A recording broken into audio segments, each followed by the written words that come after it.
আমি একটা কথা স্পষ্টভাবে বলতে চাই, পরিবারের পরিচিতি বিক্রি করে যদি রাজনীতি হয়, মানুষ যদি স্বামীর পরিচয় বাবার পরিচয় বিক্রি করেই যদি চলে, আজীবন এগুলাই যদি পুঁজি করে চলে, তাহলে আমি একটা ইতিহাস স্মরণ করাই দিতে চাই।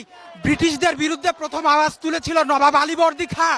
তিনি বলেছিল যে ব্রিটিশরা আমার বাংলায় ট্যাক্স ছাড়া বিজনেস করতে পারবে না, কিন্তু তার মেয়ে ঘোষিটি বেগম ন্যাক্কারজনকভাবে বাংলাকে ব্রিটিশদের হাতে তুলে দেয়।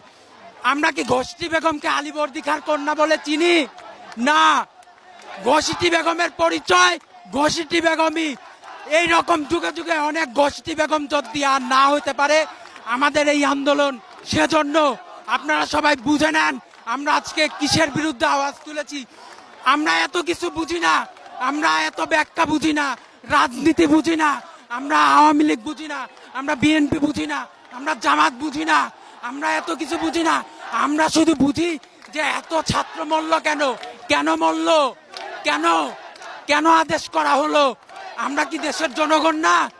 আমার ট্যাক্সের টাকায় বুলেট কিনা হয়, সেটা আমাদের ছাত্রদের বুকে গুলি করা হয়। আমার দেশের সম্পদ পাচার হয়ে যায়, দ্রব্য মূল্যের দাম বৃদ্ধি পেয়ে যায়। আমরা মেট্রো রেল, পদ্মা সেতু একটা বেচেই মনের আনন্দে থাকি।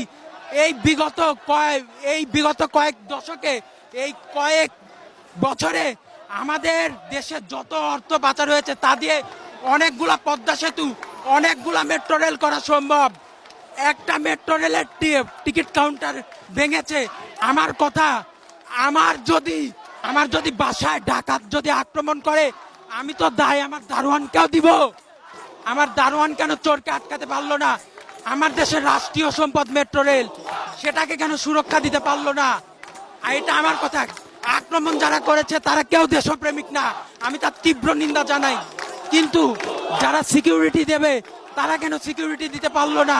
এটা আমার কথা। মেট্রো রেলের একটা টিকিট কাউন্টার দুষ্কৃতিকারীরা ভেঙেছে। যদি এক দুর্নীতিবাদ যত